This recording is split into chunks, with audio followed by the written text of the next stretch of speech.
So humanity did it.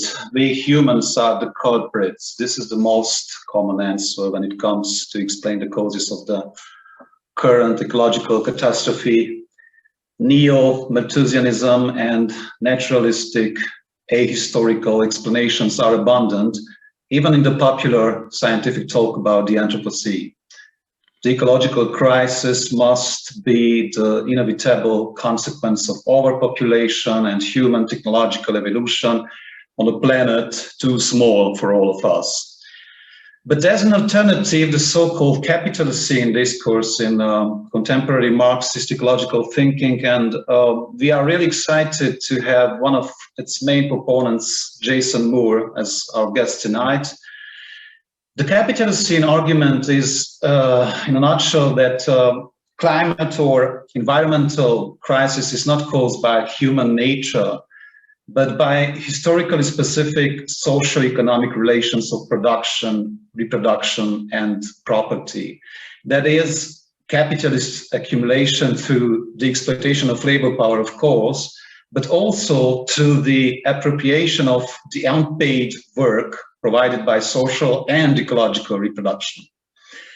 So capitalist accumulation works already since the long 16th century, also through the violent appropriation and exhaustion of the socio-ecological reproductive sphere, as Jason has extensively argued in his insightful work, in which he inspiringly synthesized world system theory and environmental history with Marxist feminism and ecology.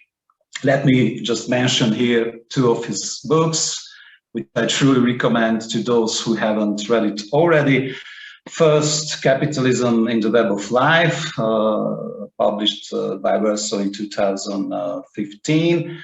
As well as the book co-authored with Raj Patel, A History of the World in 7 Chief Things. So thank you, Jason, for giving a lecture as part of our project, Orbiting Modernity at Tranzit.ro. And it's a real pleasure to have you with us tonight, even if not in person, as we would have wished initially, but maybe next time. Well, I hope in the future. Yeah, me too, me too. So just a quick technical instruction for the audience. You can formulate and write down your questions even during the talk. We will collect them here in the chat, in the Zoom chat. And after about 1 hour lecture, we will have a Q&A session. And then you can put your questions in person, I mean online too. So Jason, the floor is yours. Thank you. What an honor it is to be here today. And I spent a little bit of time reflecting on what this lecture is really about. And I came down to two propositions. One is that bourgeois naturalism, the construct of man and nature, is not only one of the most misleading ways of framing the climate crisis, it is also an instrument of class rule. This is important to recognize because from its mature formulation in the work of Thomas Malthus at the end of the 18th century, we see man and nature, bourgeois naturalism, as not only a characterization of the world, but also as a vital interpretation and ideological weapon in the class struggle of the bourgeoisie to redefine the problems of capitalism, the inequality, the injustice, as natural. So Malthus was writing in the midst of the greatest proletarian and anti-colonial revolt in capitalism's history, the era of Spencean radicalism in England, of the French Revolution, the Haitian Revolution, and many other revolts around the world. And of course, it gets reinvented in successive eras, this bourgeois naturalism, into the eugenics of the late 19th century, culminating in Nazi imperialism, of course, and then in the modern environmental imaginary, growing out of the work of Paul Ehrlich in 1968, a date, of course, that we remember because 1968 was the date of the World Revolution, of the Tet Offensive, of the Columbia Students' Uprising, and of course, many other radical moments of the Prague Spring, of many other radical moments around the world during those years. So again and again, bourgeois naturalism becomes an ideological instrument in the bourgeoisie's worldwide class struggle.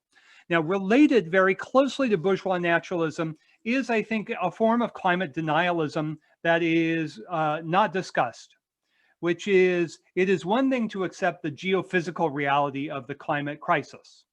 It is quite another to understand the central role of capitalism in driving the planetary crisis. The crisis is, in other words, not anthropogenic, made by humans, but capitalogenic, made by capital. And so to deny the role of capital in the climate crisis is, in a powerful sense, to deny the reality of the climate crisis itself. So if we can keep those two dimensions of bourgeois naturalism in our minds, then I think we can begin to understand how the geophysical moments of climate change across the past 3,000 or 4,000 years are bound to relations of power, of surplus capital accumulation, of class structure, and of all the accoutrements of class society. So I want to begin with two big questions that have already been prefigured in my remarks. One is to ask, well, is the unfolding planetary crisis one of man versus nature? Is it anthropogenic? Or is it one of capital, class, and climate? Capitalogenic. And then is this a developmental crisis similar to, say, the crisis of the 1970s or the crisis of the 1870s? Or for that matter, the crisis of the 1550s, which I'll talk about later. That's quite important. Is it a developmental crisis? That is one that can, through which empire, science, and capital can restructure the conditions of capital accumulation for a new golden age? Or is it an epochal crisis of capitalism as a world ecology of power, profit, and life? In other words, does this look like the crisis of the 1970s, or does it look like the crisis of feudalism in the 14th century? That's an important distinction, and our political strategies will vary according to whether we find the present conjuncture an epochal crisis or a developmentalist crisis. So here are just some illustrations. We know this, but I want to give you these illustrations as a way of illuminating the great epistemic divide, but also a great political divide in our imaginations about the climate crisis. This is one of millions of representations that are familiar. The geophysical moment or tipping point of the climate crisis is obvious to everyone. We are now on planet Earth. We are approaching the highest carbon dioxide levels in 800,000 years. But it is also it's not just a matter of geophysical tipping points. This is the conceit of the bourgeois propaganda apparatus, of the scientific establishment. It is not just a geophysical tipping point, it is a geohistorical tipping point that includes the geophysical tipping point. So climate change is bad for capital accumulation. Let's be clear. And that statement is what I would call a geohistorical statement, a statement about relations of power, profit, and life that include the web of life and its climatological dimension. So what we can see is a long-term secular decline in the rate of profit, most recently since the so-called Asian financial crisis of the late 1990s. We can see this here in the so-called emerging markets.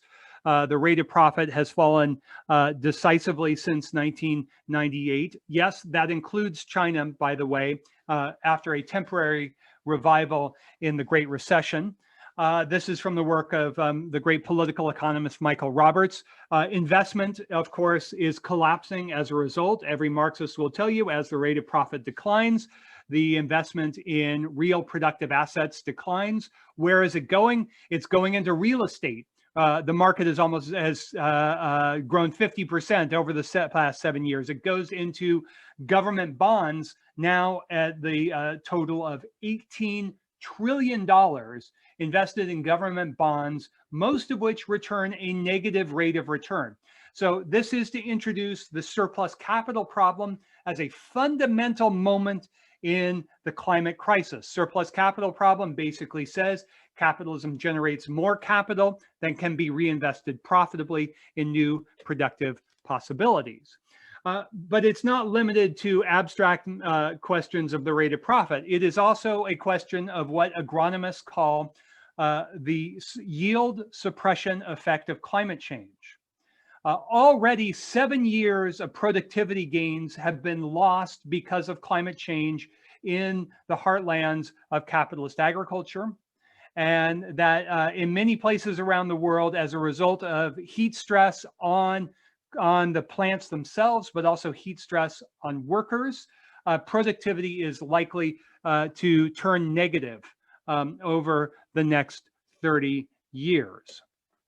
So we have a geohistorical perspective that grows out of a world ecology conversation, and it is a direct attack on bourgeois naturalism from Malthus all the way to the present.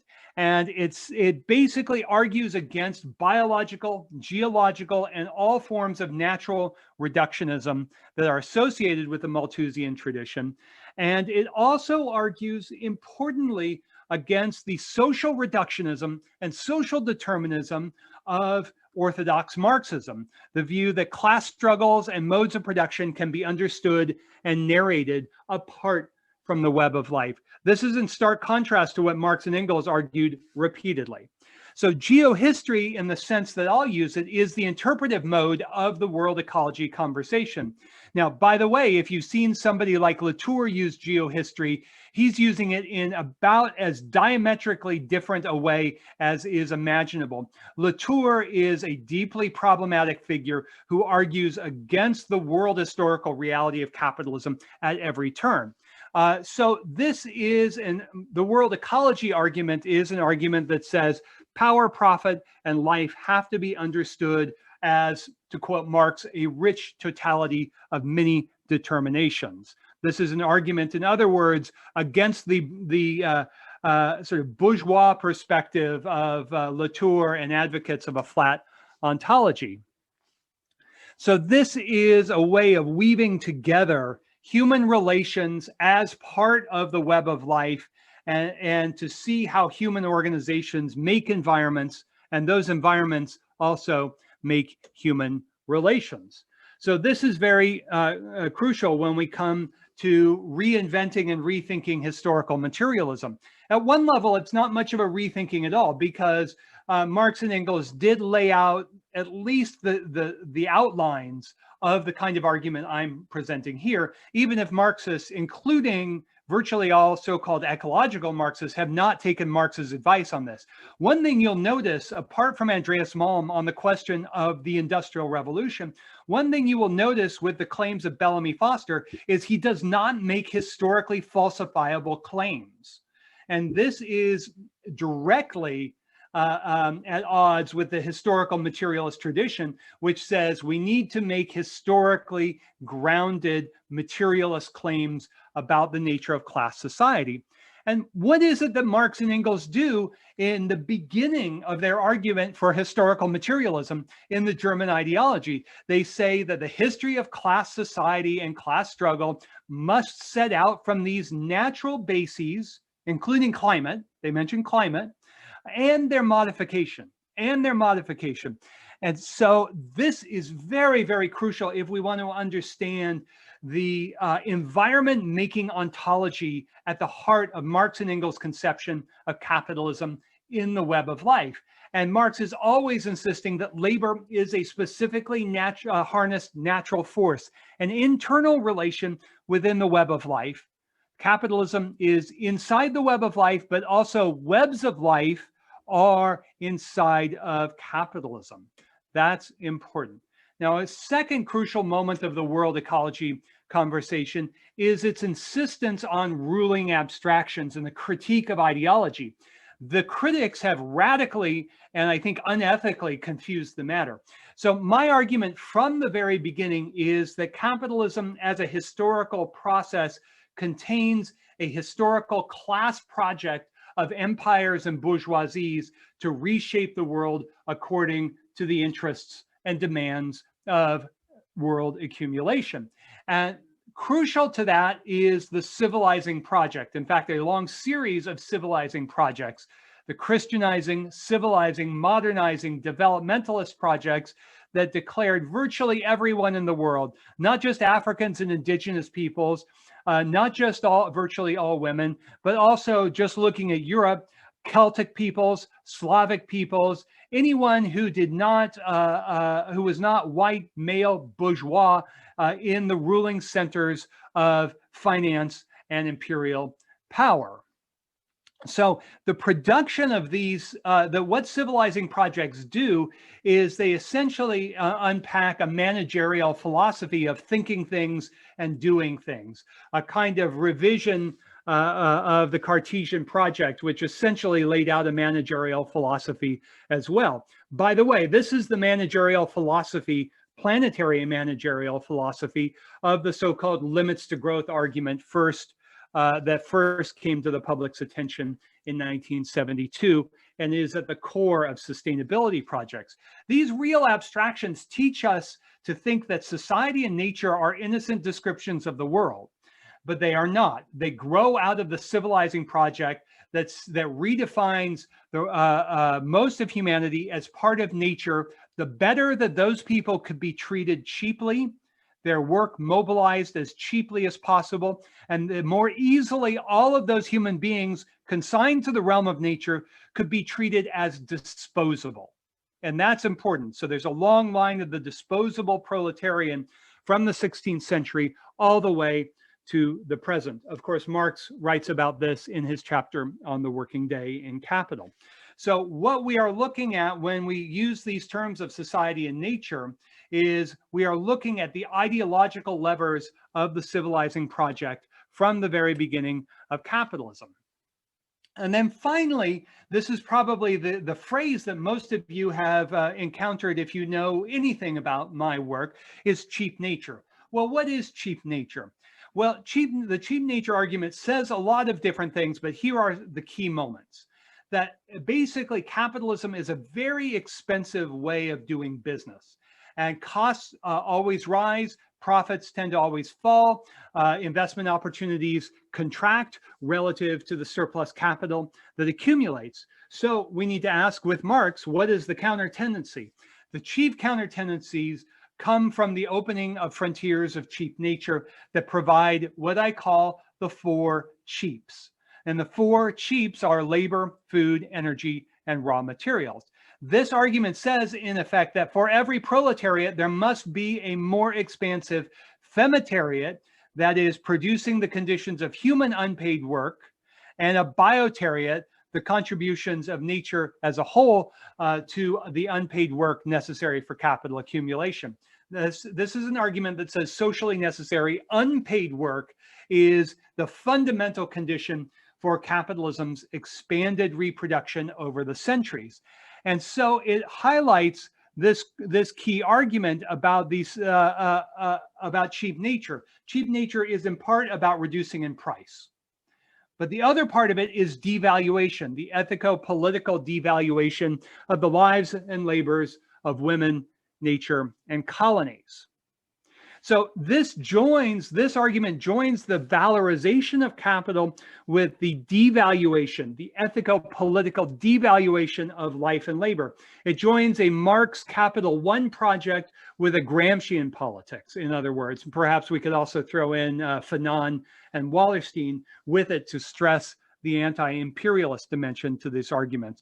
And so what this devaluation and valorization dialectic enables are successive waves of violence and appropriation against humans and the rest of nature. This explains some measure of the uneven relations between so-called genocidal and ecocidal tendencies over the long run. And we'll come back to that in a few minutes. So when it comes to the climate crisis, it is crucial to ask a series of questions or explore these propositions. One is that instead of man and nature, we look at a broadly defined climate class nexus that allows us to make sense not only of the stabilization of Holocene climate, we'll talk more about that in a moment, but also the destabilization of Holocene stability. It looks at climate history as not only a determinant, but a producer and a product of class society. And it asks a series of questions about how climate shifts in the Holocene, including this moment today, have been unfavorable to ruling class power. All right, so what we've seen so far, if we can recall this geophysical and geohistorical tension in the present crisis, is we have not an ecological crisis and an accumulation crisis, but one crisis with two decisive moments, a crisis of profit making and a crisis of life making. And again, in this question, we need to ask, well, is this similar to previous crises of accumulation that can be resolved, or is it a fundamental epochal crisis of capitalism as a historical system? Now, happily, we don't need to speculate. We don't need to treat this as a philosophical debating society kind of question. There is a history to which we can turn. And while history doesn't tell us everything, it gives us crucial insights into the character of the present climate crisis to understand its qualitative difference, but also its underlying connective threads with previous climate crises. So here's the first big lesson, that in a world where we're told it's easier to imagine the end of the world than to imagine the end of capitalism, I say no. In fact, dramatic, unfavorable climate shifts over the past 4,000 years have been bad for ruling classes.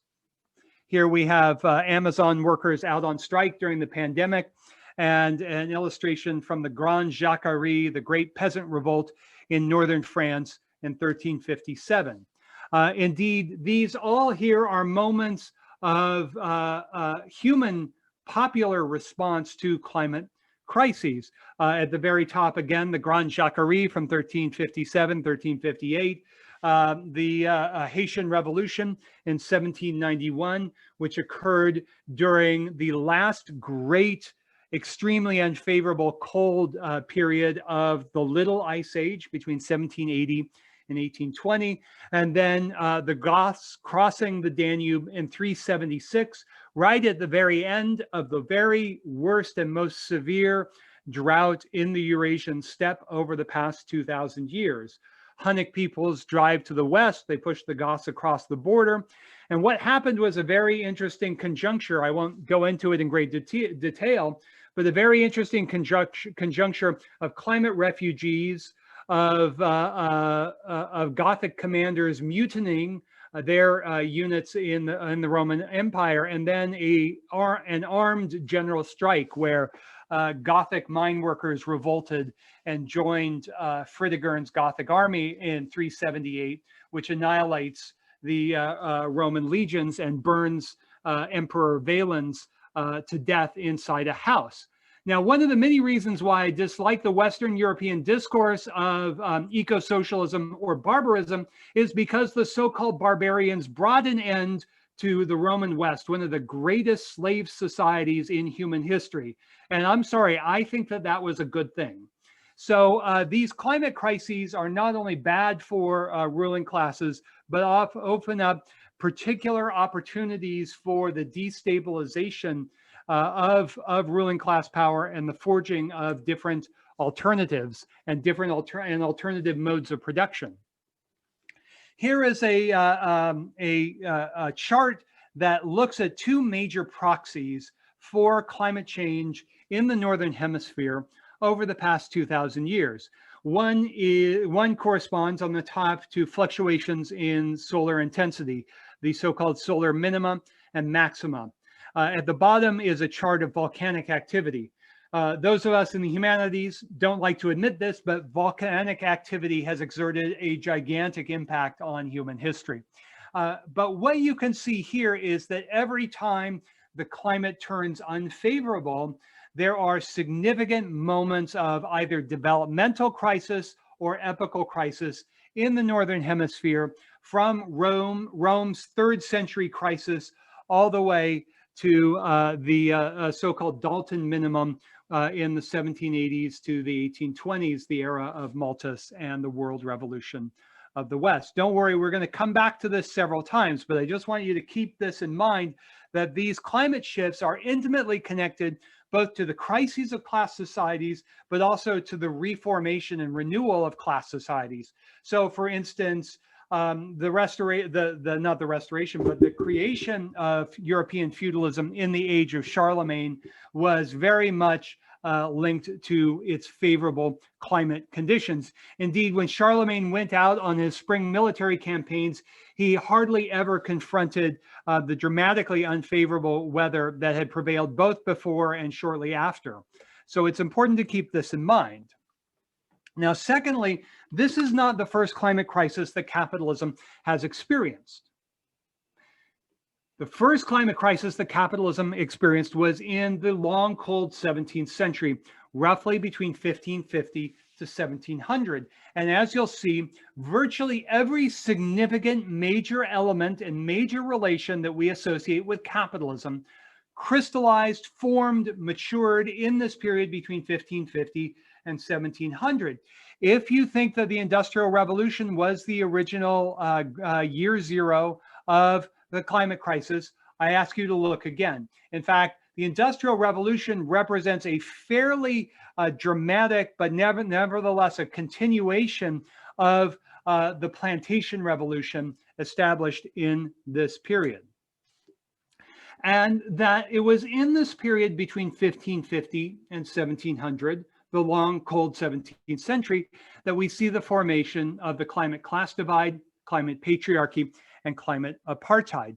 These are not the consequences, but the causes of today's climate crisis. And this allows us to confront directly one of the most dangerous arguments, the argument that population is an independent force driving the planetary crisis. Once we escape from man and nature, and we understand the climate crisis is climate and class, or the climate class divide, climate patriarchy, climate apartheid, we have a fundamentally different perspective on the climate crisis and on the politics of planetary justice. So where do we begin? Well, we have to begin at the beginning. We have to begin 11,700 years ago with the dawn of the Holocene and the end of the last glacial period.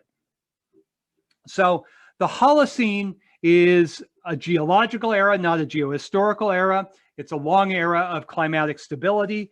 And importantly, it coincides with the birth of class society and the so-called agricultural revolution. We'll get into that in just a moment, because there have been a lot of anthropologists especially talking about how man is a geological force even in the early Holocene.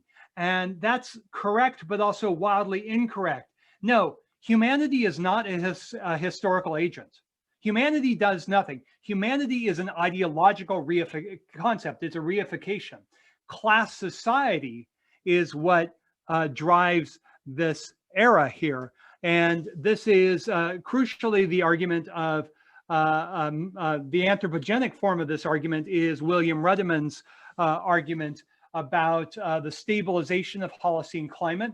He seems to be entirely correct. The previous 19 interglacial periods experienced, as you can see in this natural CO2 trend, a decline in carbon dioxide levels in the atmosphere.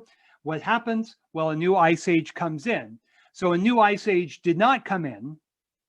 Instead, we had a class agricultural revolution that carbonize the atmosphere. In other words, class society is the Archimedean lever for the carbonization of the atmosphere, which in terms of the Holocene was I suppose, a kind of benefit that enabled class societies to come after it. Class society provided the conditions for the expanded reproduction of class society on a worldwide basis from, as you can see, about 6000 BC. So this is crucial to keep in mind as we walk through a very, very compressed history of climate class crises and turning points in the Holocene. So the first that should be pointed out is the so-called Bronze Age collapse, in which all the major civilizations of the ancient Near East collapsed except for the Egyptians, and then for the Assyrians, who consolidated into the Neo-Assyrian Empire.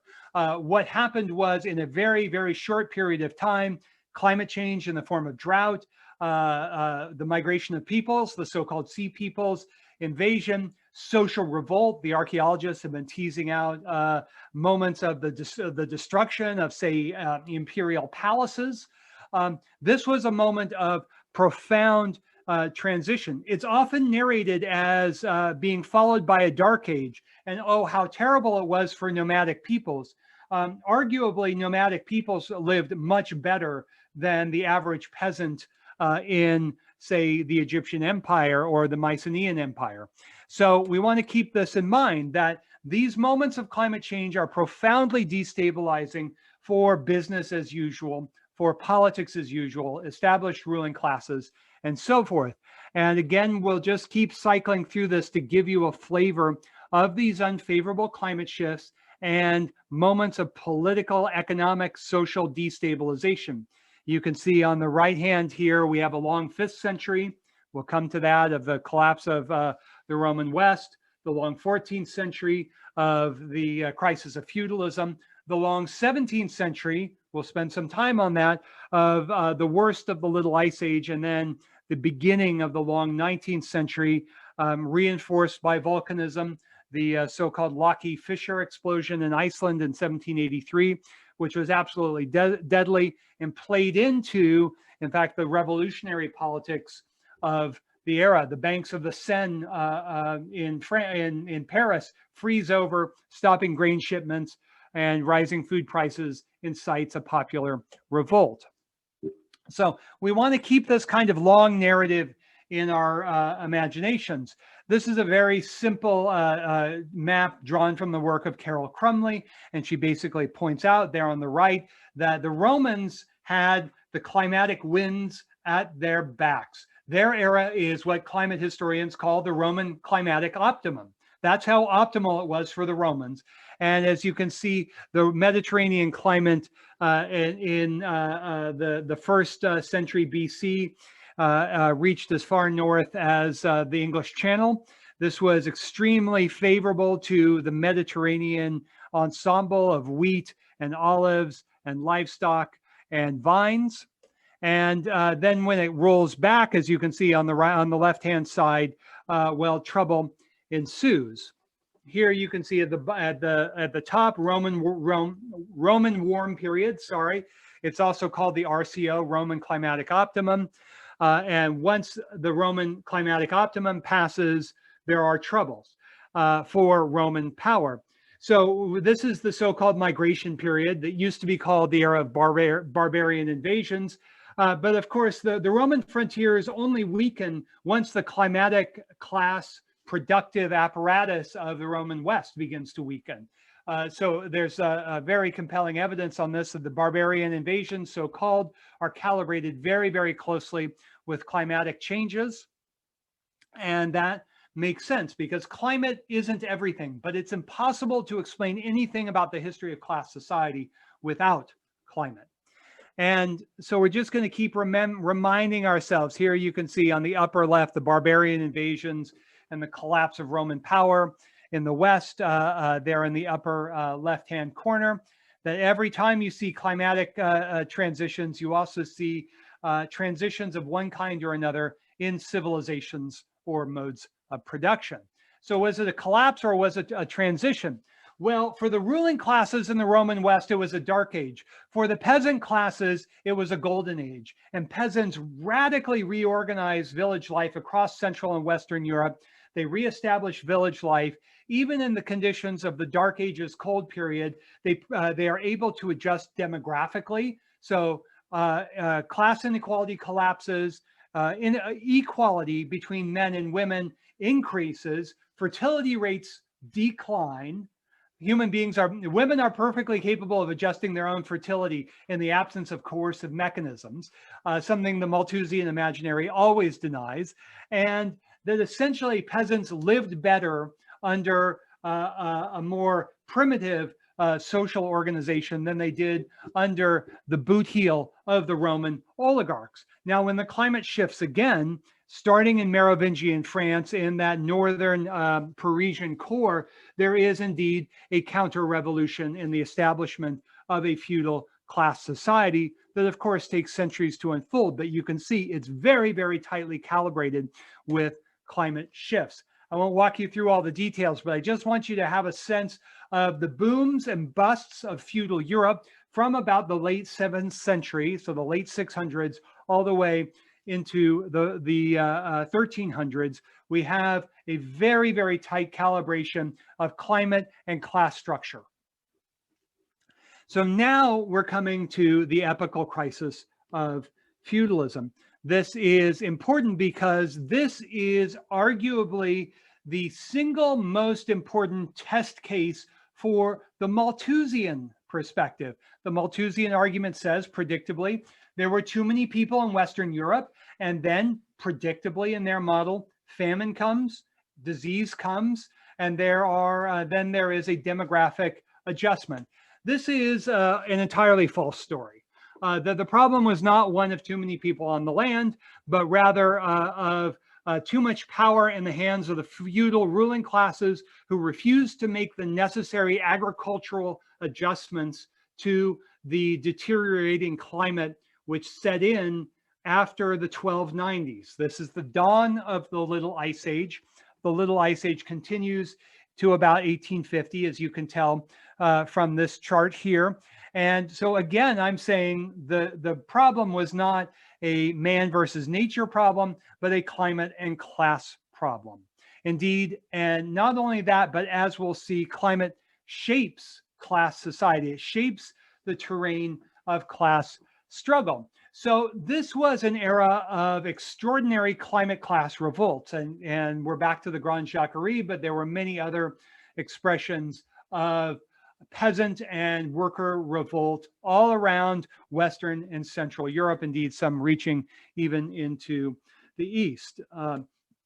And at the same time, the climate crisis, here make the parallel with today's crisis and today's capitalist classes and their capital accumulation problems today.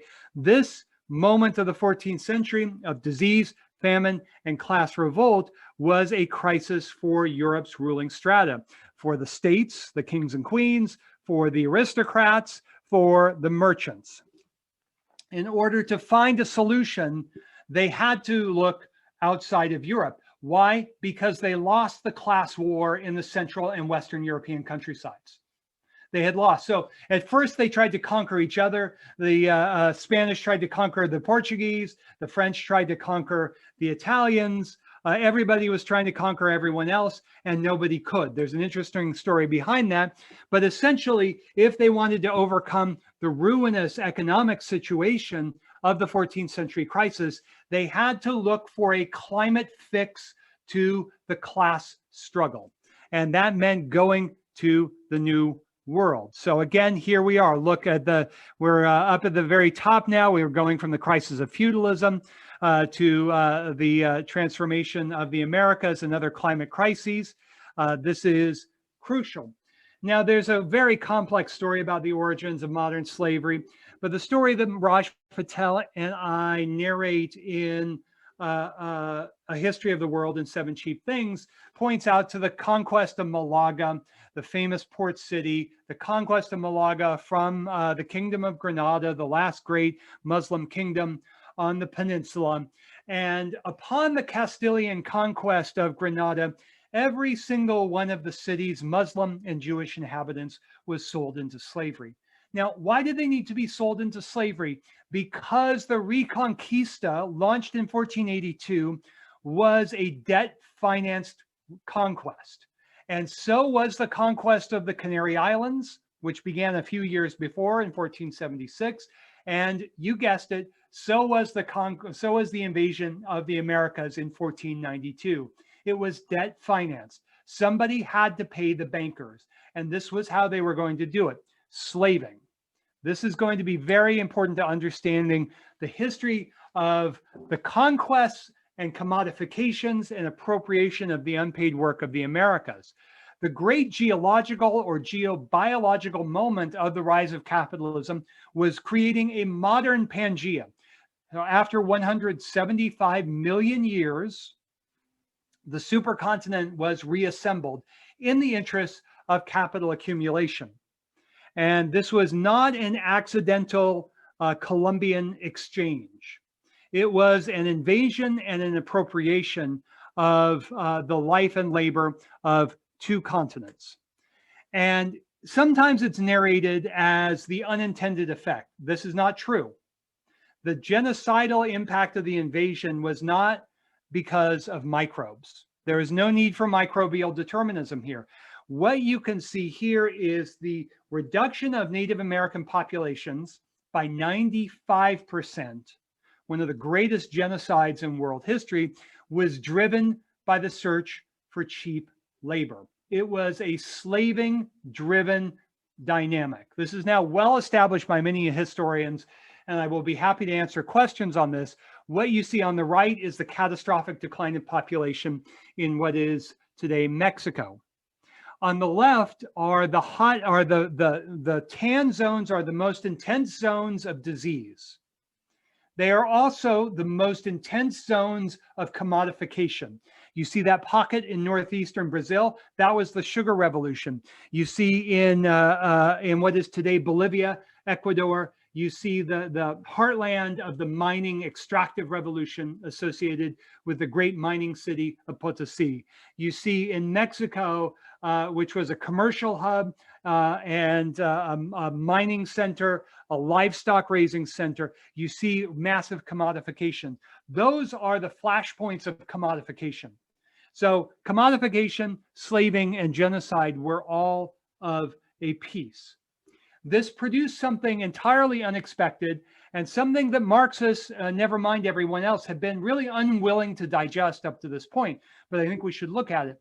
The dramatic destruction of Native American peoples by 95% led to a carbon drawdown in atmospheric carbon dioxide. So as soils were left undisturbed, soils absorbed carbon. As forests were cut down, as forests were allowed to regenerate, rather, the forests absorbed carbon. And this contributed to what the geographers Maslin and Lewis call the Orbis spike, so the global spike of 1610. And all the people who talk about the Anthropocene beginning after World War II, they pretend that this does not exist. Maslin and Lewis insist that this is the most convincing marker for the geological Anthropocene that we have. And of course, the mainstream Anthropocene argument wants to ignore it because if we take the Orbis spike seriously, we are led to not man and nature, we are led to climate and class. We are led to the Capitalocene. And indeed, this is Maslin and Lewis's position, that the Capitalocene is the geohistorical era.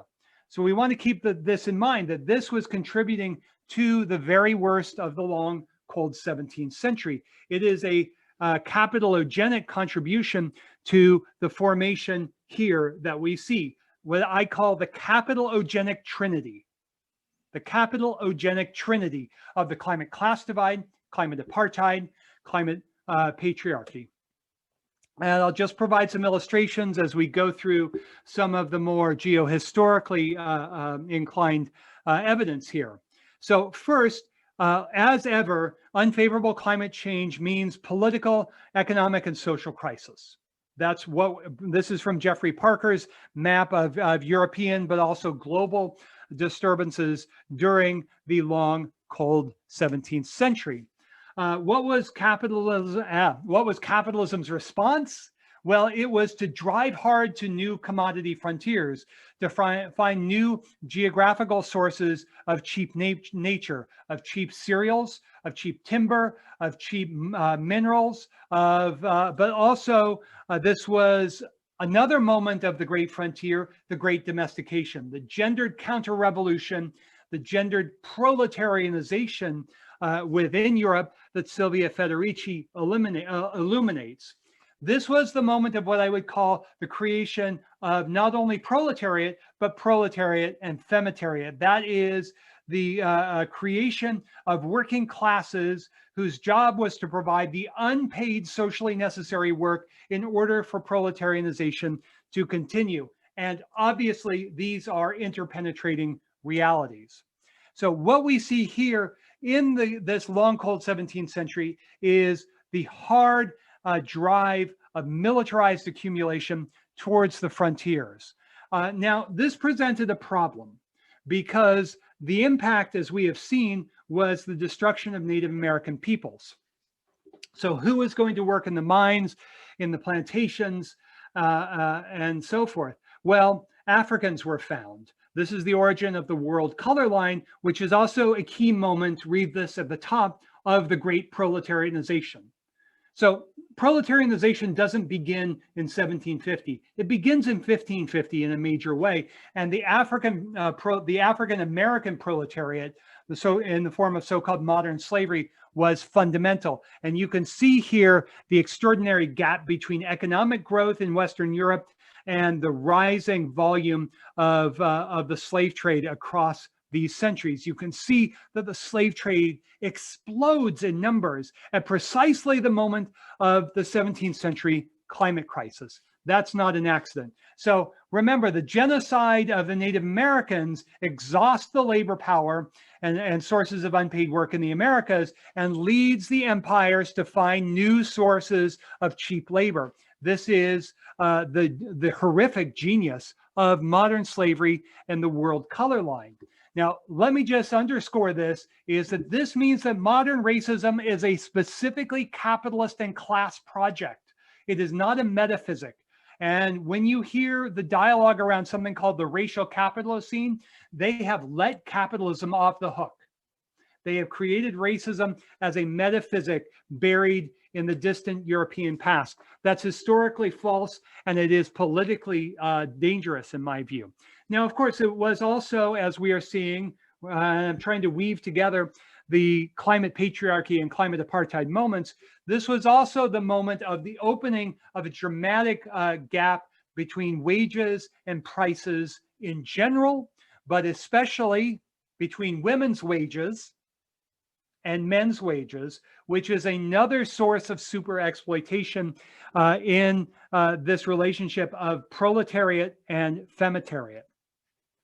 So again, we have this moment of climate forcing of European colonialism. European colonialism is, let me emphasize, capitalism's preferred mode of class formation.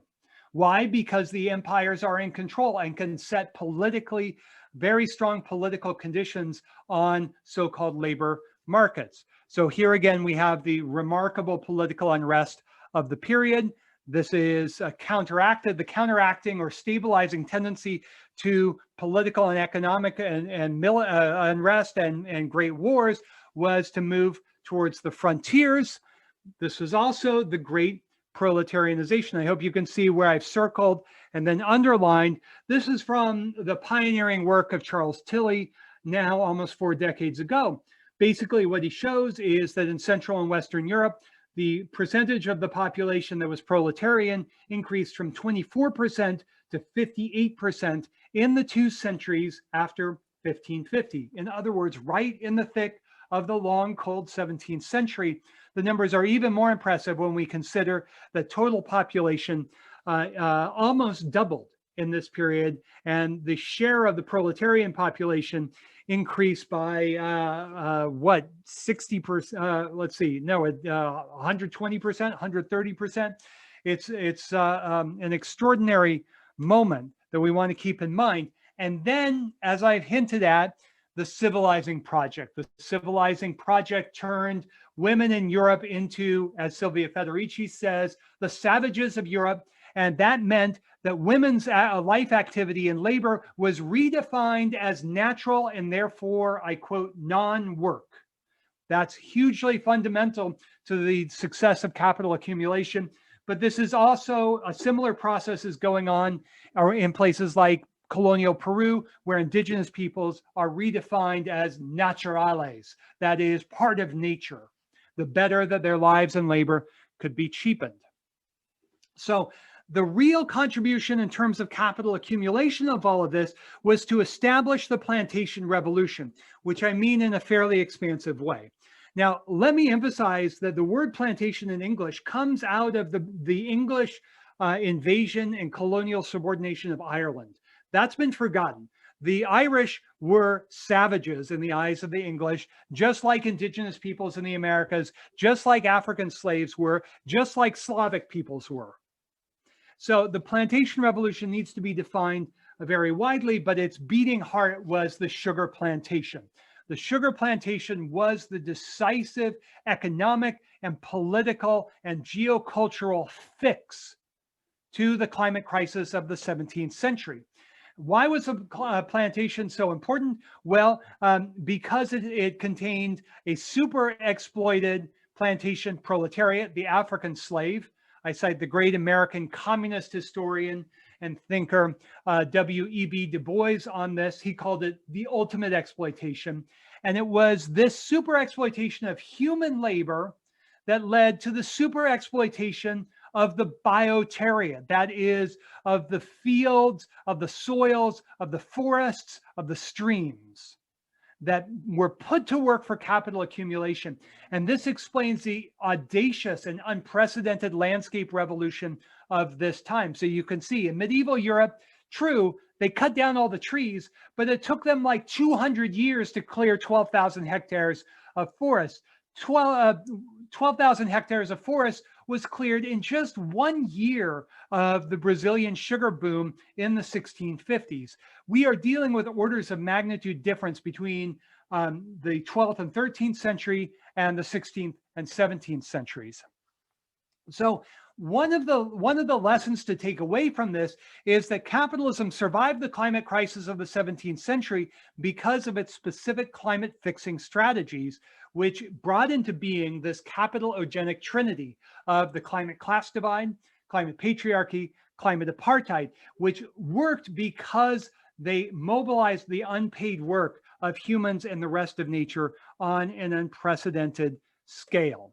So when we're thinking through this issue of climate and class, and we're tempted to think it's easier to imagine the end of the world than to see the end of capitalism, we need to pause and we need to look at actually existing history. Capitalism likely would have been extinguished in the 17th century if there had not been the frontiers of cheap nature available, and if European capitalism had not developed the cartographic and shipping and military technologies necessary to push forward the conquest and commodification of the Americas.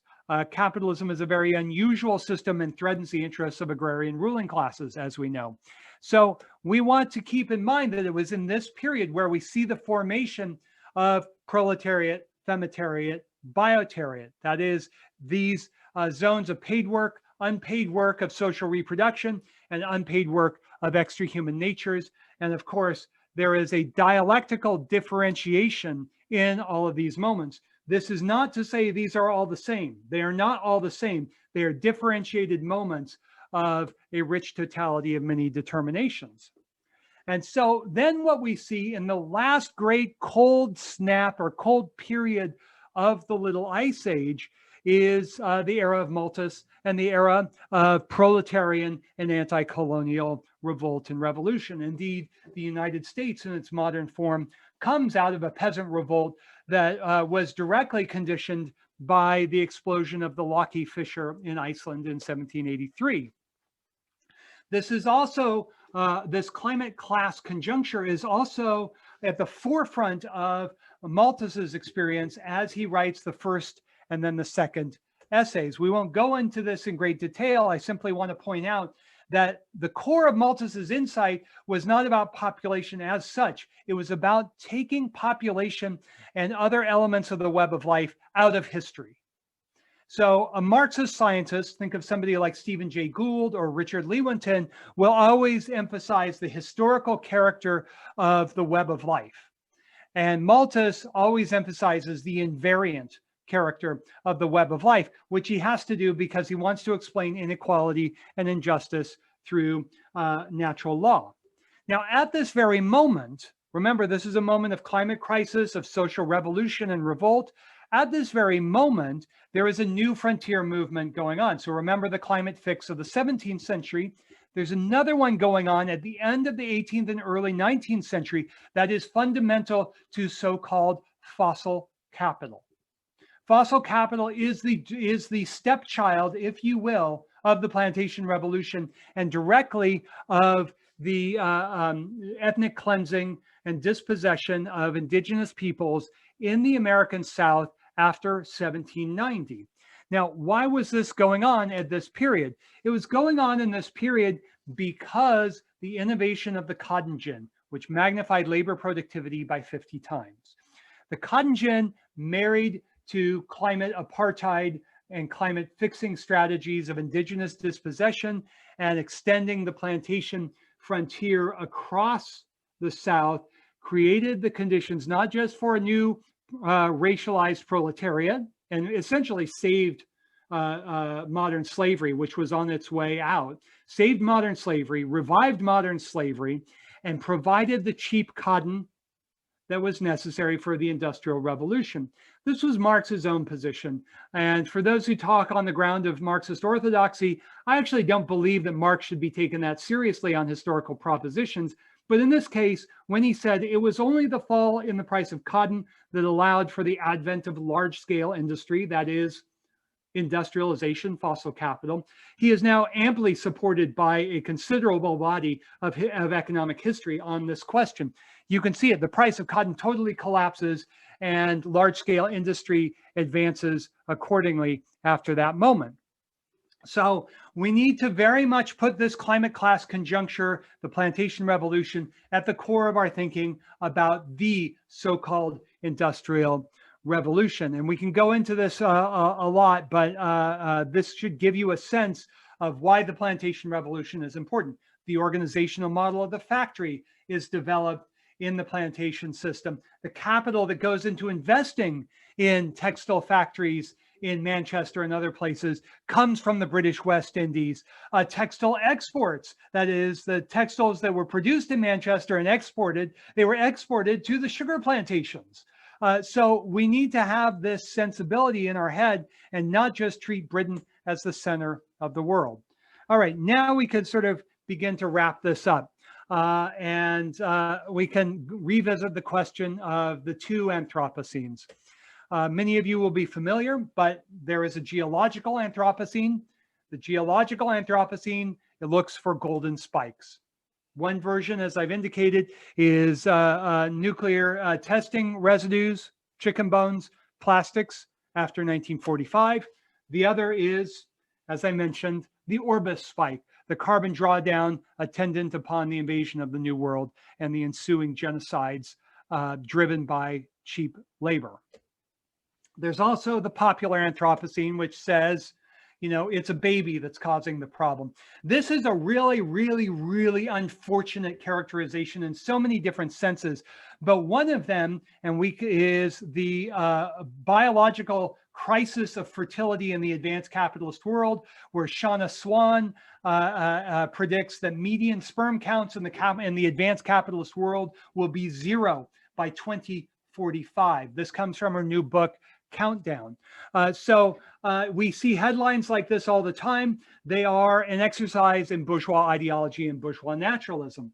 So no, not the popular Anthropocene, but the Capitalocene. The Capitalocene accepts, endorses, embraces the geological argument, but rejects the popular Anthropocene. So here, just as a reminder, again, I never like to stand on orthodoxy because I don't believe that Marx created these truths that we just have to follow. But I do want to point out to those who would stand on the orthodoxy that they have ignored the dialectical connection between the specificity of class society and the central animating premise of historical materialism, that is, that all historical writing must set out from the relation between physical organization of humans and the rest of nature. And we must look at the history of modification of the web of life, as I introduced in the beginning of this talk. These two moments have to be fit together. In other words, class society in the web of life. And this reminds us what the project of cheap nature in the hands of empires and capitalists has been about. And it's really had three great moments. And I've reviewed these a lot, and we can get into this more. But there's an economic moment that turns on the accumulation of capital. There's a geocultural moment that is about devaluation, climate patriarchy, climate apartheid, the world color line, et cetera, that comes out of the civilizing projects. And there is a political moment that recognizes that capital as such is unable to reproduce its conditions. That capital requires territorial states and empires to restore the conditions for a good business environment. And this is why cheap nature frontiers are so important. What's going on today is not the end of cheap nature as such. It is the implosion of cheap nature. It is the epical turning outward and turning inward at the same time, the radical epical reversal of the cheap nature strategy. At the moment, we are living in the midst of a great stagnation in economic growth, a stagnation in profitability, a stagnation in labor productivity growth, a stagnation in agricultural productivity growth. The great stagnation is the first phase of the great implosion.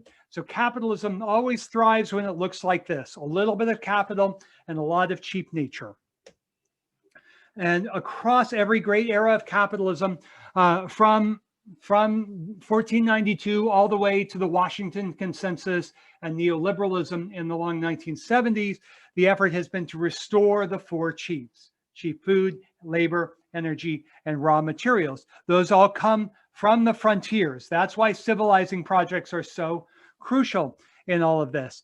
And what's happening today is that the climate crisis is amplifying. The climate crisis is amplifying the closure of terrestrial and maritime frontiers of cheap nature. It is essentially imposing a hard limit that is coming down on agricultural productivity and indeed on labor productivity as well. So at the end, we just need to ask, well, what's at stake? And I would say quite a bit. But historically, and that's where we always want to begin. We always want to ask, when did this start? When did capitalism start? When did the Anthropocene begin? When did the Capitalocene begin?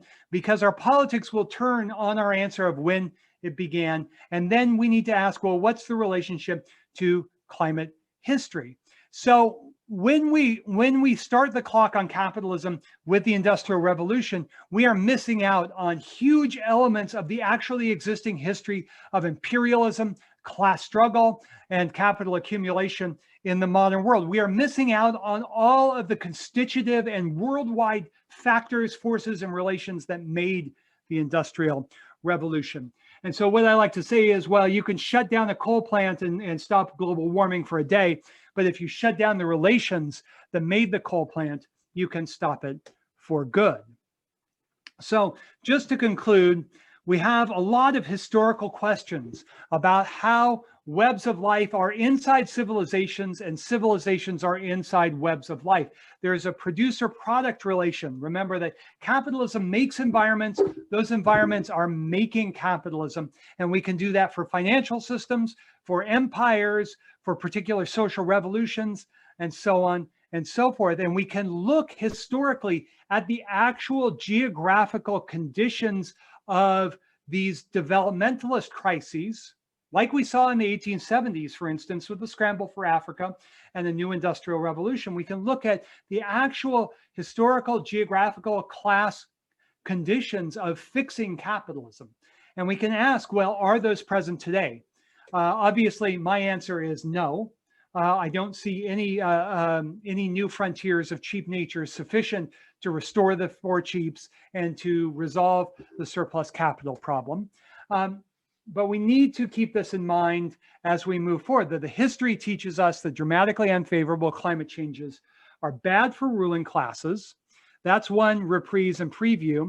And we need to see that the revolt of the biotariat is in full bloom. This is the climate crisis, but we can also see it with superweeds. We can see it with a lot of different biophysical moments of the world. But we're also seeing the tentative movements towards proletarian and femitarian convergence and alliance. I see this in the United States around some of the most exciting labor struggles in the country.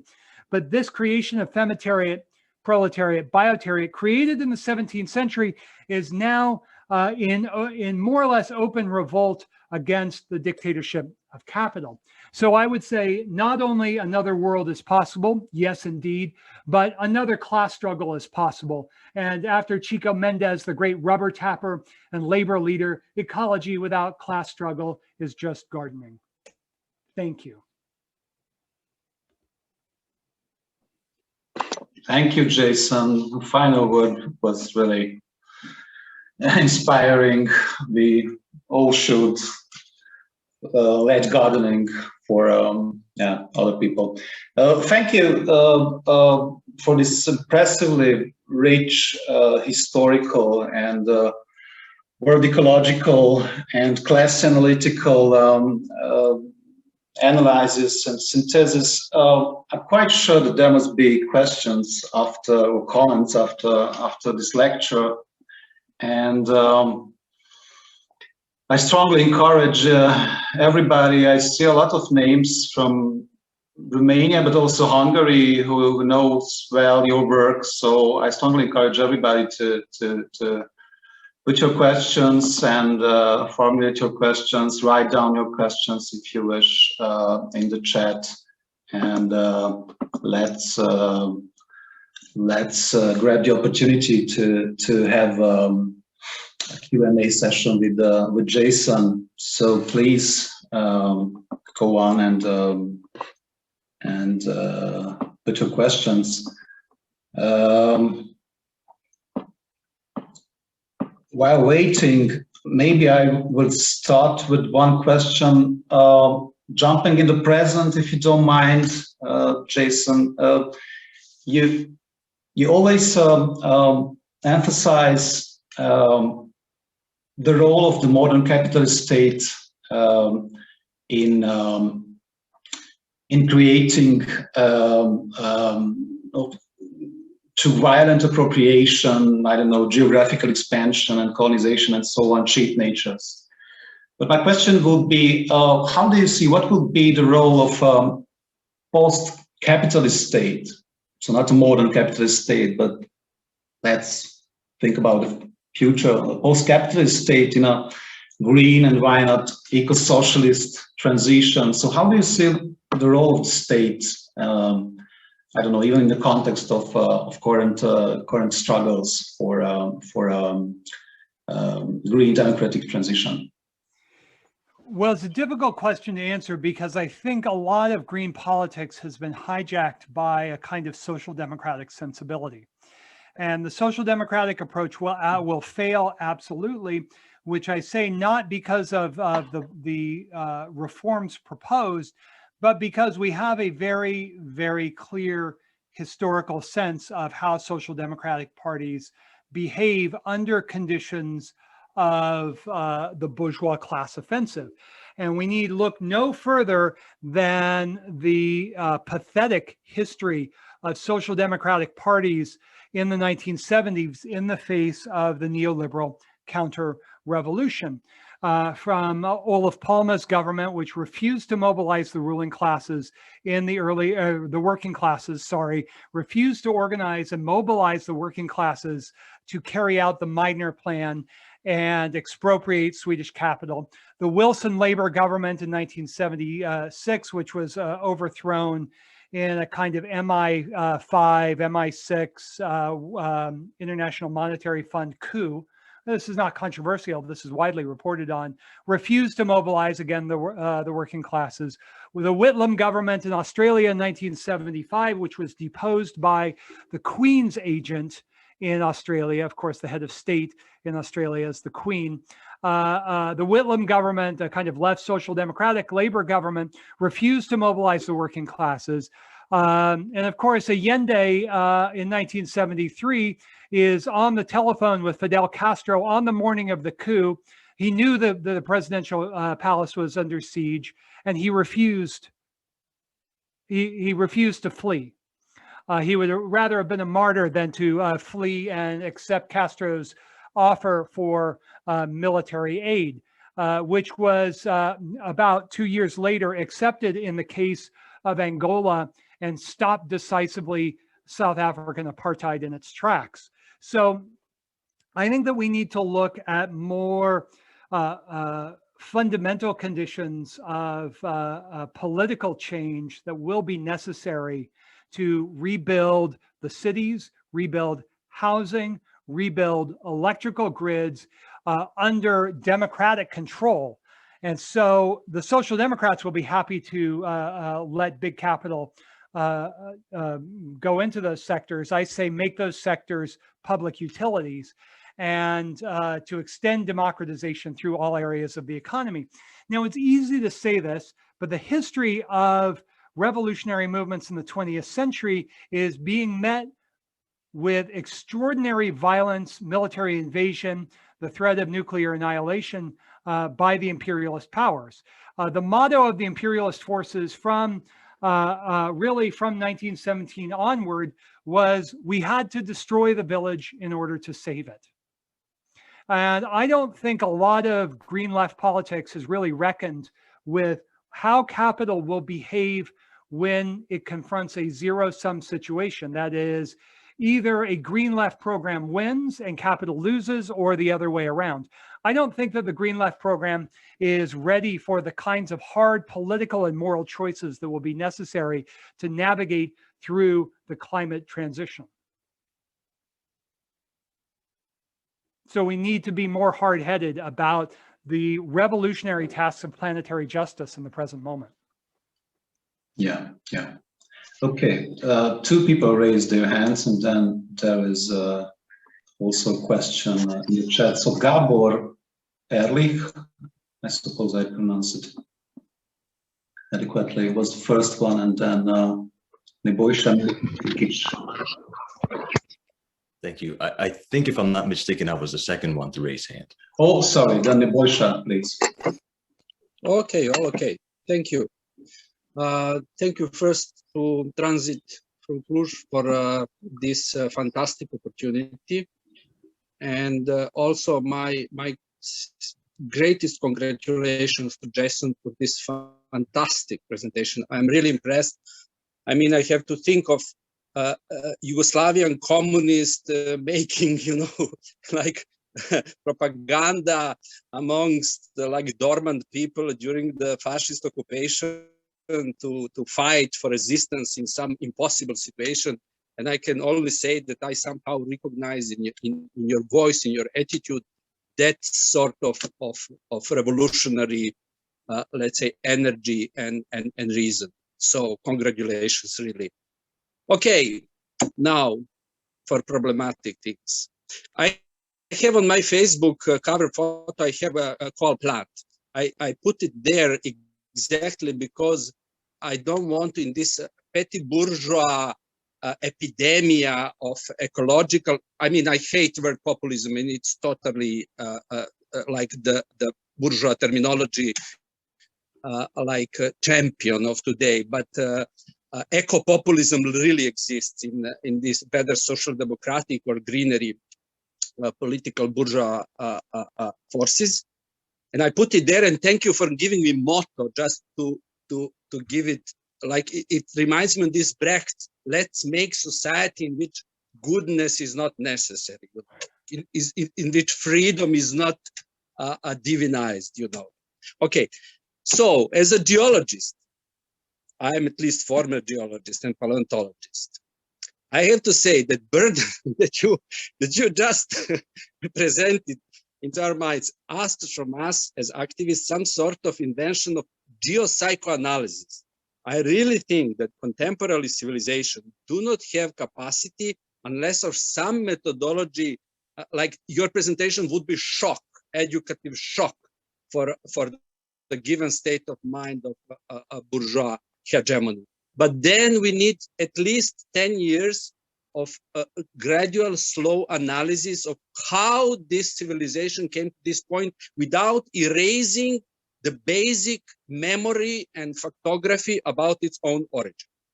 So having said that, I also have to emphasize as a geologist that we, in this combination, nature and man, we are not that important for nature. I mean, the earth, as we know it, will survive without us. You know, like Yes. we as a fossils will be so-called characteristic fossils, you know, that are not that interesting for geohistory. But now about the question, you say there is no free labor, cheap nature anymore. Where I see, and I think that it is the greatest opportunity for the system to reproduce itself, is in this capillary interstices of free time, like this. Now these companies that organize transport, this couch surfing, people renting their flats, their cars. This is the cheap labor and the cheap nature, to say cheap people also working force. And I think that integrating this with the information revolution that is undergoing, just take care. 1 year ago, we couldn't have so spontaneous and so quality discussion.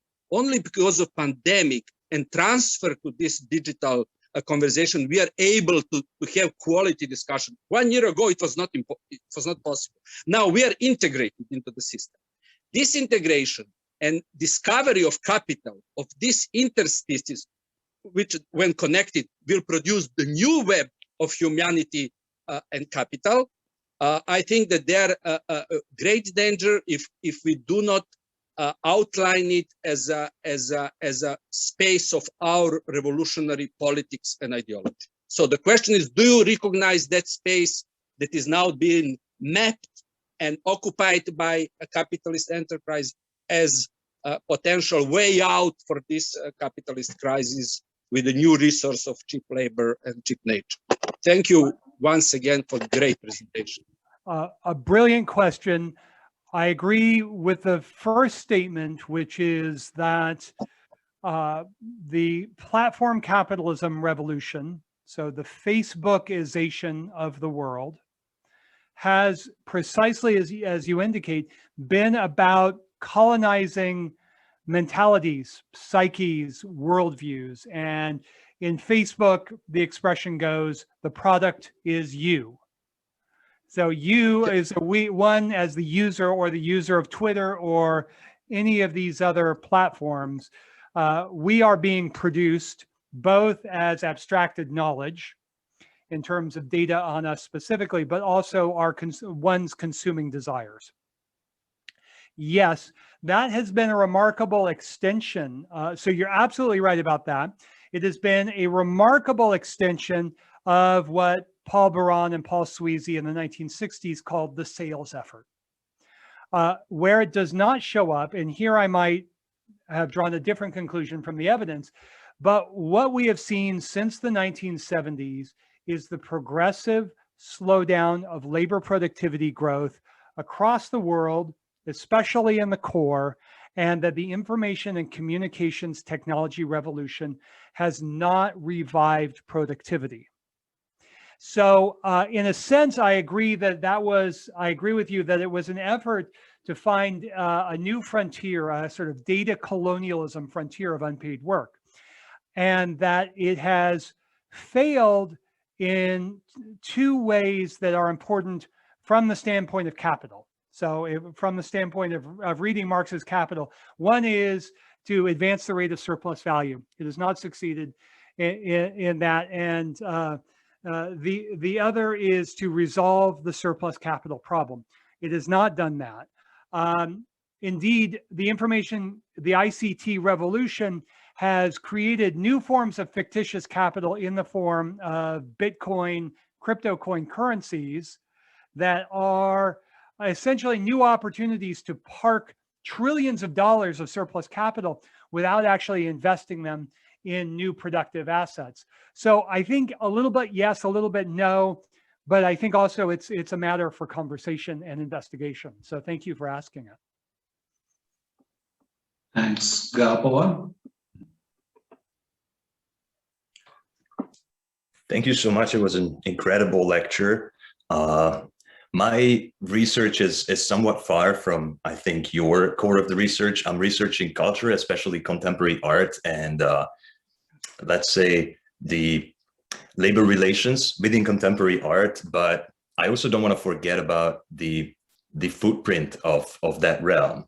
Let's say the carbon footprint or the environmental footprint of this realm. So I was thinking to claim that adding, let's say, a side section into cheap nature, that could be cheap culture, would be really important, even if we just think about what you said, like profit making and life making within the web of life.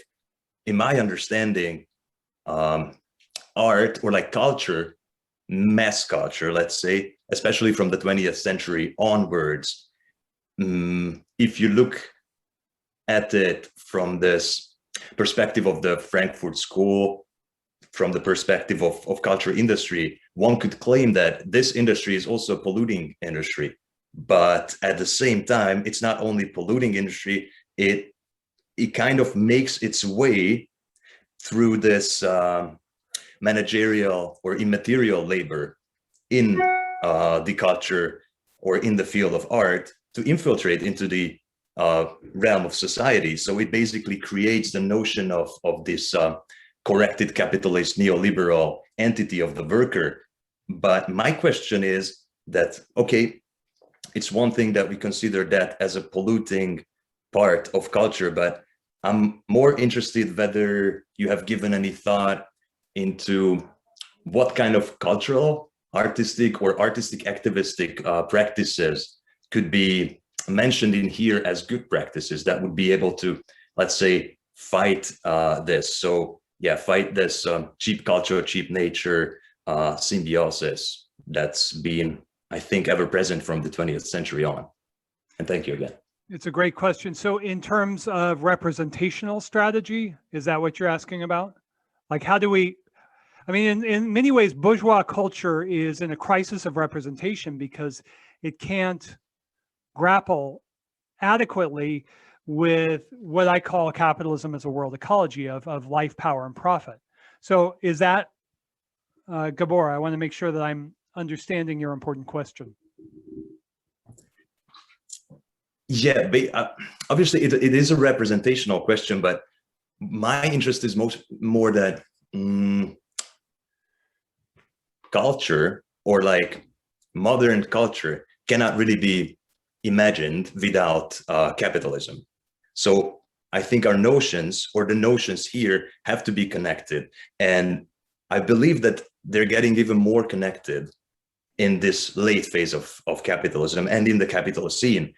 And my question is, yeah, like whether they're representational, but whether they're just like something totally different. Let's say my interest is around decolonial, disothering practices and, commoning culture or activistic arts and artistic activisms that can possibly fight the polluting cultural industry. Mm-hmm. Then absolutely, you said it, I think, much better than I could, that part of revolutionary strategy is encouraging and cultivating experimental, connective, creative, representational strategies that can help reveal much more powerfully than any reporter, any scholar can give us that sense, whether it's a film or a sculpture or an installation or a painting, can tell us something about justice and the web of life and how humans fit into that in ways that defy the civilizing project, which sorts everything out into binaries. And of course, the arts, in the fullest and best sense of that term, always defy the binaries and disrupt them and help us think in ways that are creative, connective, and sometimes dialectical. Thank you. Okay, there's a question in the chat from Alex, just that I can. If we push so far, I will read it aloud. If we push so far away in time the origin of the climate crisis, much before the Industrial Revolution, thus seeing it as inherent to modernity or even to human history as such, aren't we running the risk of renaturalizing it and dehistoricizing capitalism? Well, let's look. So dehistoricizing would mean that we're not explaining it in terms of geohistorical factors. So the emergence of capitalism occurs as a kind of accidental thrust into the Atlantic as a result of the historic class defeat of Europe's ruling classes in Western and Central Europe. No, I mean, Marxists disagree over the periodization all the time, but I think everyone would see that's a fairly historically grounded explanation. And indeed, the explanation, and then to naturalize it would be to account for the transition to capitalism through somehow natural dynamics, either civilizational, ethno-civilizational, say, or through some kind of primordial market thrust, which you'll notice I don't talk about. The markets come, but the capitalist markets are invented subsequent to the robust exercise of capitalist imperialism and militarized accumulation. So maybe I would need to hear more about the question there. And I would say that most of the time, the accounts of the Industrial Revolution are conducted in a fairly superficial and fanciful way. So they're not actually interested in what really happened in the era of the so-called Industrial Revolution. And I would just remind everyone that the Industrial Revolution thesis, which is still widely accepted, is itself an expression of Eurocentrism and indeed of Anglocentrism.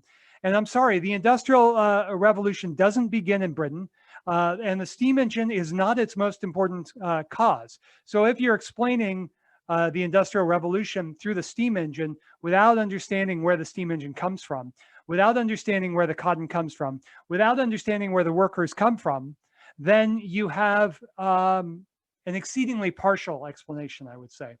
So I'm not sure what, I'm not really sure. Maybe Alex, you could tell me more about what's, maybe there's a question under your question, but I'm not sure if I see it. Alex? No, maybe there's just something I'm not hearing. No? Alex, do you hear us, Alex? Maybe not. Maybe he's left. All right. Oh, cool. Thank you, Alex. It was a good question. Okay. It's probably with the little one. Yeah, doing unpaid work at home. Yeah. Okay.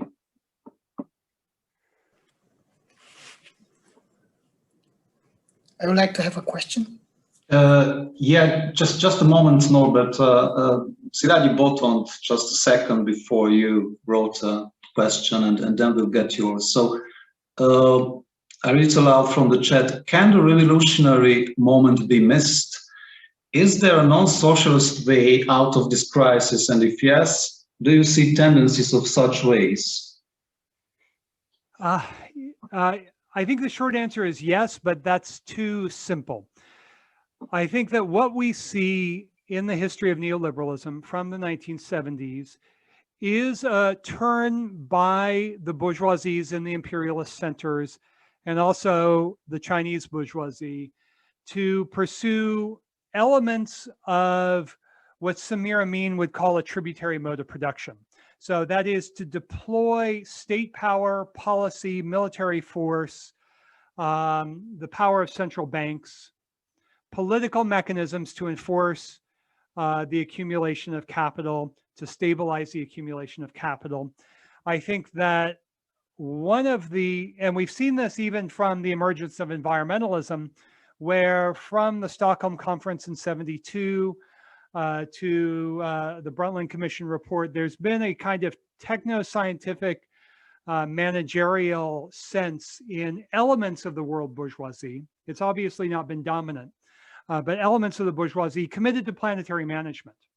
So this was the outlook of the Club of Rome, and for a time, the OECD in the late 60s and early 70s. And obviously, like I said, it did not become hegemonic. So there is a kind of global ruling class tendency to move towards a tributary mode of production in the midst of the climate crisis. And I'm not sure that we can say a lot more about that, but we can see it in the militarization of borders. We can see it in the central role of central banks around the world in keeping the world economy afloat. We can see it in the increasing, certainly in the United States, in the increasing militarization of social order here. So there are a lot of those elements. So that tributary society would include many of the elements that are familiar to us today. Indeed, before capitalism, tributary societies had markets, had wage labor, had bankers, had many of the elements of capitalist society, but they were not, in Marx's turn of phrase, systematically combined. The other thing that we want to say about revolutionary situations is there will be no seizure of the White Palace moment. So that's not going to be how a sort of planetary breakup of capitalism will look like.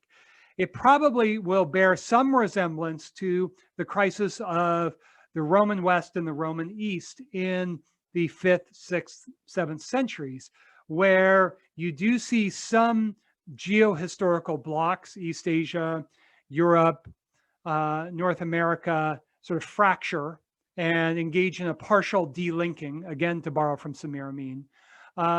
But also there would be an opportunity in such a moment for semi-proletarian revolution. So that becomes then a political question, and what are the resources, the intellectual and historical resources that we can use to make sense of efforts to transition to a democratic and socialist world. So that makes it very complicated.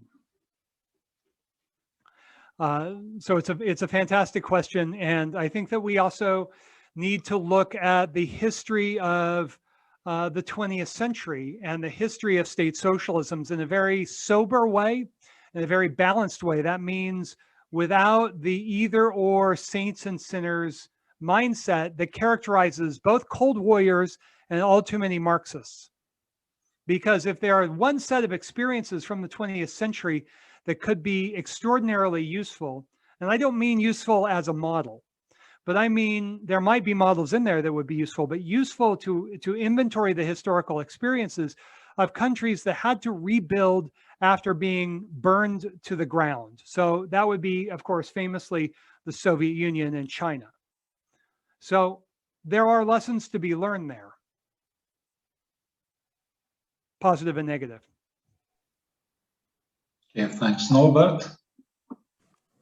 Thank you for the awesome presentation. I think you already touched upon this issue just now, but nonetheless, I will bring up it once again. When you shown us the chart with the carbonization of the atmosphere, and you showed us a double trend after the urban revolution, that we have a systemic carbonization of the atmosphere. On the other hand, the trend was after the ice age was downwards, but you were placing that in relation directly with the emergence of the class society once the agricultural societies appeared or emerged with the urban revolution. And certainly you made several times a distinction between a class society and a capitalist society, and the burnt of the argument is about the inequalities or the very class relations that are driving the various moments of climatic, or they are linked with the climatic change. Could you please expand on that issue, the relationship between class and climate, and not capitalism as such in climate?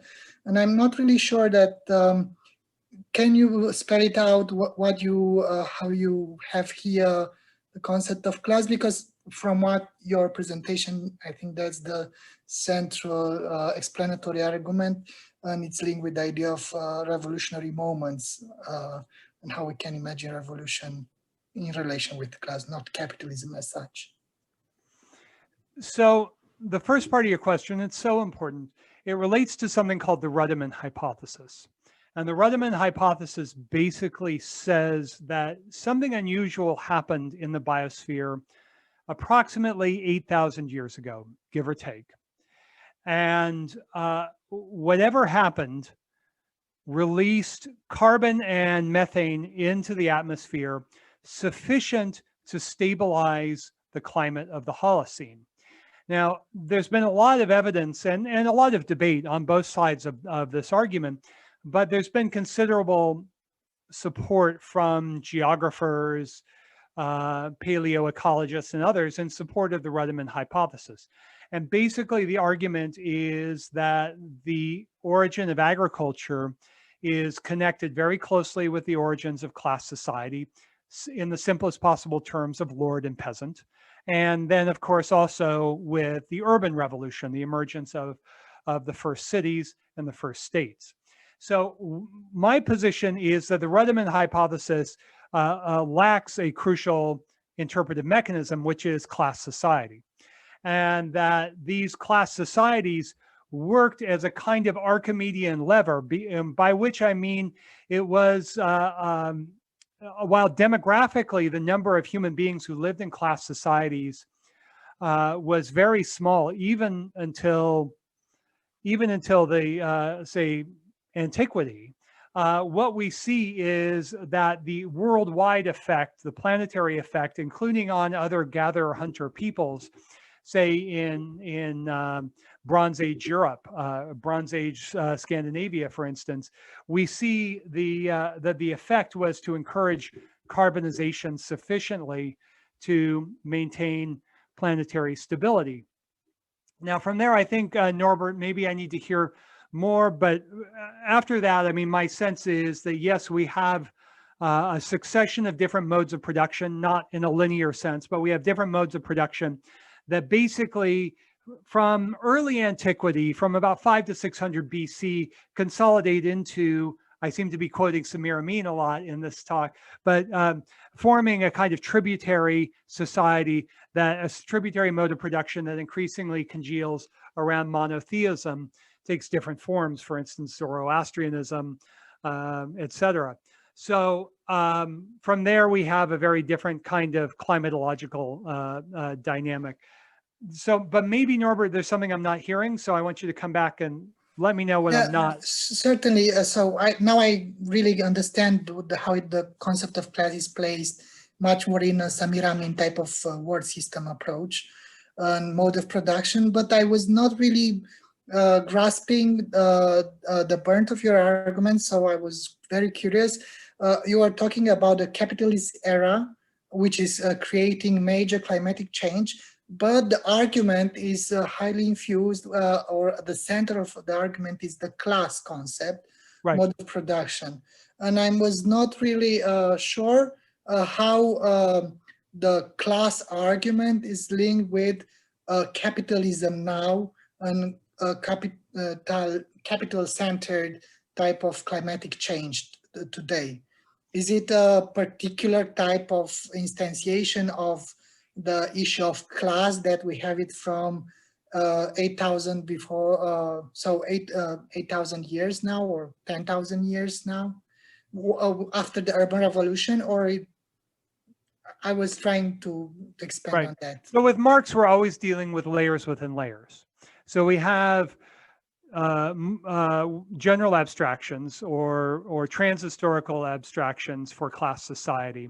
And then we have more determinate abstractions, historically specific abstractions for, say, the Rome of antiquity or Carolingian Europe or Song China, right? We have quantity-quality transformations in which the class structure is reinvented, the relations of production, the forces of production, the systems of accumulation undergo all sorts of historically specific variation, always within the web of life. So my perspective is that Marx's argument about capital logic is an argument about class struggle, that just as variable capital and constant capital correspond to proletarian and bourgeoisie, we're dealing with a class struggle in the web of life, and the dynamic of capital accumulation, and therefore the worldwide class struggle under capitalism, favors a dramatically carbonizing dynamic. This is often narrated in terms of what Marx calls the immanent laws of capitalist competition. So when we're looking at climate treaties and the environmentalists throw up their hands and they say, why can't the great powers just agree on a climate reduction plan? It's because of the immanent laws of capitalist competition, which reveal not only a worldwide class struggle, but also a particular form of that, which is Lenin's theory of imperialism, the struggle, the inter-imperialist rivalry. So as ever with any of these general abstractions, I would follow Marx's method by moving towards progressively more specific or determinate abstractions. And that might help answer the class struggle in the web of life is specifically carbonizing in a way that prevents it from adjusting. Right, the whole class structure of capitalism has to be overthrown or changed from above in the direction of a tributary mode of production. Thank you. No, it's a good question.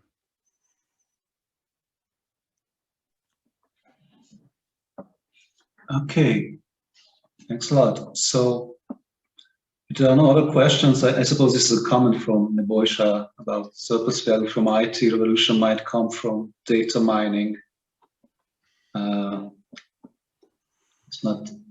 I don't know. It's not, yeah.